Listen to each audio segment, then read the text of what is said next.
Douglas ऐसा इसलिए कह रहे हैं क्योंकि ट्रेडिंग के बारे में और कुछ भी है जो उनके द्वारा कहे समान ही सत्य है। आपको अपने बारे में या मार्केट के बारे में कुछ भी जानने की जरूरत नहीं है।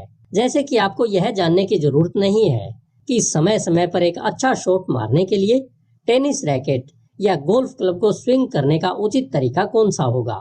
पहली बार जब डगलस ने गोल्फ खेला तो उन्होंने पूरे खेल में कई अच्छे शॉट मारे। हालांकि उन्होंने कोई विशेष तकनीक नहीं सीखी थी, लेकिन फिर भी उनका स्कोर अभी भी 18 होल के लिए 120 से अधिक था। जाहिर है, अपने कंप्लीट स्कोर में सुधार करने के लिए उन्हें तकनीक सीखने की आवश्यकता थी। ट्रेडिंग के लिए भी यही सच है। हमें कंसिस्टेंसी हासिल करने के लिए टेक्निक की जरूरत है, लेकिन कौन सी टेक्निक? यह वास्तव में प्रभावी ढंग से ट्रेड करने का तरीका सीखने के सबसे जटिल पहलुओं में से एक है। अगर हम इस बात से अवगत नहीं है या नहीं समझते हैं तो हमारे विश्वास और दृष्टिकोण मार्केट की जानकारी के बारे में हमारी धारणा को कैसे प्रभावित करते हैं। तब ऐसा लगता है कि यह मार्केट का व्यवहार है जो स्थिरता की कमी का कारण बन रहा है। नतीजन यह तर्क हमेशा काम करता है कि नुकसान से बचने और मार्केट में लगातार बने रहने का सबसे अच्छा तरीका मार्केट्स के बारे में अधिक जानना होगा। यह लॉजिक एक ट्रैप है। इसमें लगभग सभी ट्रेडर किसी न किसी बिंदु पर घिरे हुए हैं और इसे सही समझ बैठते हैं, लेकिन यह तरीका काम नहीं करता। मार्केट इस तरह के बहुत सारे एक दूसरे के विरोधी वेरिएबल पैदा करता रहता है। इसके अलावा मार्केट के बिहेवियर की कोई लिमिट नहीं है। यह किसी भी क्षण कुछ भी हो सकती है। तथ्य के रूप में प्रत्येक व्यक्ति जो ट्रेड करता है वह एक मार्केट वेरिएबल है। तब यह कहा जा सकता है कि कोई भी ट्रेडर लगभग कुछ भी होने का कारण बन सकता है। इसका मतलब यह है कि आप मार्केट के बिहेवियर के बारे में जितना भी सीख लें, चाहे आप कितने भी शानदार एनालिटिक्स क्यों न बन जाएं, आप कभी भी यह अनुमान लगाने में समर्थ नहीं होंगे कि मार्केट आपको कभी गलत न साबित कर सके या आप पैसे न खो सकें।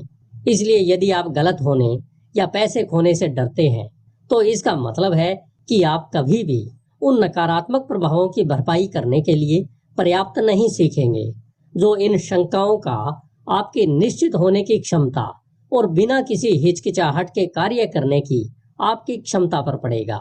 दूसरे शब्दों में, निरंतर अनिश्चितता की स्थिति में आप आश्वस्त नहीं होंगे। ट्रेड की कठोर वास्तविकता यह है कि प्रत्येक ट्रेड का अनिश्चित परिणाम होता है। जब तक आप अनिश्चित परिणाम की संभावना को पूरी तरह से स्वीकार करना नहीं सीखते, आप किसी भी संभावनाओं से बचने के लिए सचेत या अनजाने में प्रयास करेंगे जिसे आप दर्दनाक रूप से परिभाषित करते हैं।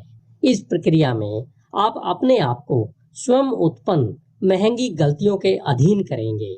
डगलस आपको यह सुझाव नहीं दे रहे हैं कि हमें अवसरों को डिफाइन करने और उन्हें पहचानने के लिए किसी प्रकार के मार्केट एनालिसिस या मेथोडोलॉजी की आवश्यकता नहीं है। हालांकि हम इनका प्रयोग निश्चित रूप से करते हैं। मार्केट एनालिसिस कंसिस्टेंट रिजल्ट का मार्ग नहीं है। यह लैक ऑफ कॉन्फिडेंस, अनुशासन की कमी या इम्प्रॉपर फोकस के कारण उत्पन्न ट्रेडिंग समस्याओं का समाधान नहीं करेगा। जब आप इस धारणा से काम करते हैं कि अधिक या बेहतर एनालिसिस पॉसिबिलिटी पैदा करेगा, तो आप अपने ट्रेडिंग टूल्स कलेक्शन में अधिक से अधिक मार्केट वेरिएबल इकट्ठा करने के लिए प्रेरित होंगे। इसके बाद क्या होता है? तब आप अभी भी मार्केट से बार बार निराश होते हैं और धोखा खाते हैं क्योंकि आपने कुछ ऐसा नहीं देखा या पर्याप्त ध्यान नहीं दिया। तब आपको ऐसा लगेगा कि आप मार्केट पर भरोसा नहीं करते, लेकिन हकीकत यह है कि आप खुद पर भरोसा नहीं करते हैं। आत्मविश्वास और भय मन की विरोधाभासी अवस्थाएं हैं। ये दोनों हमारे बिलीफ और एटीट्यूड से उत्पन्न होती है। हमें आश्वस्त होकर ऐसे इन्वायरमेंट में कार्य करना होगा जहां हम आसानी से रिस्क से ज्यादा खो सकते हैं। इसके लिए अपने आप पर पूर्ण विश्वास की आवश्यकता होती है। हालांकि आप उस विश्वास तक तब तक नहीं पहुंच पाएंगे जब तक कि आप अपने दिमाग को प्रशिक्षित नहीं कर लेते कि आप अपने स्वाभाविक झुकाव को ऐसे तरीकों से बदल दें जो कंसिस्टेंट सक्सेस ट्रेडर होने के प्रतिकूल है।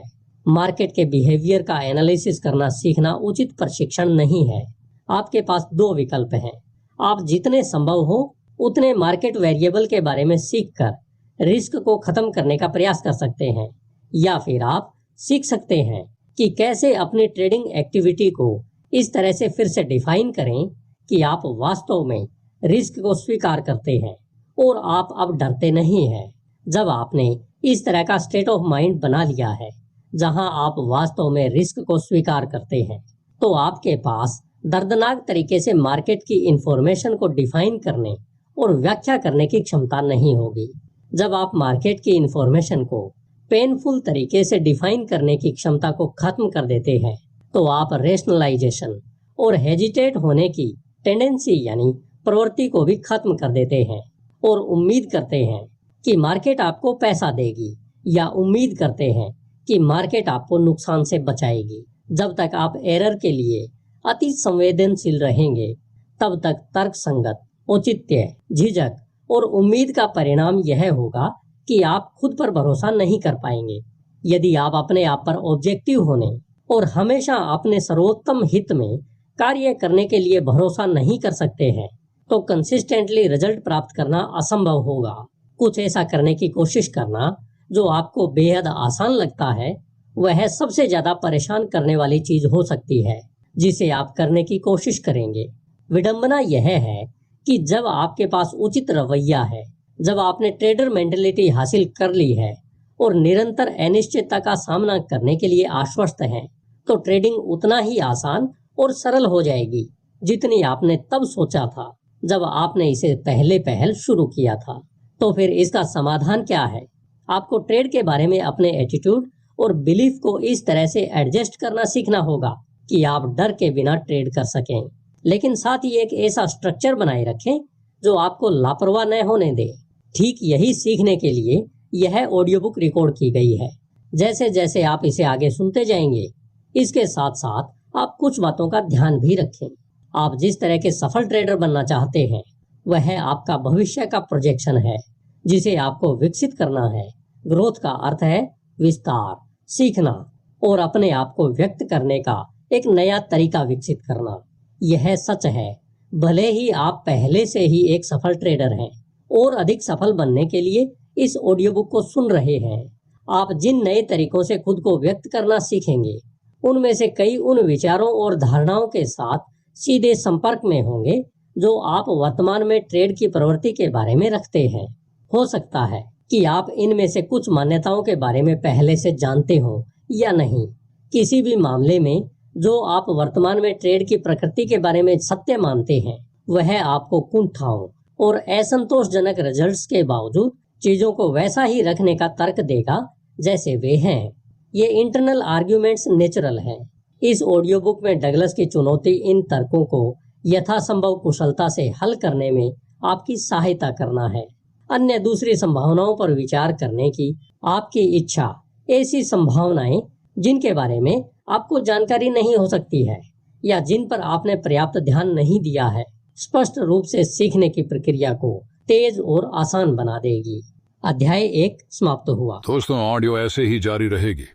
अगर आप हमारे चैनल पर पहली बार आए हैं तो लाइक, शेयर और सब्सक्राइब करना न भूलें। Thanks for watching. मिलते हैं नेक्स्ट वीडियो में।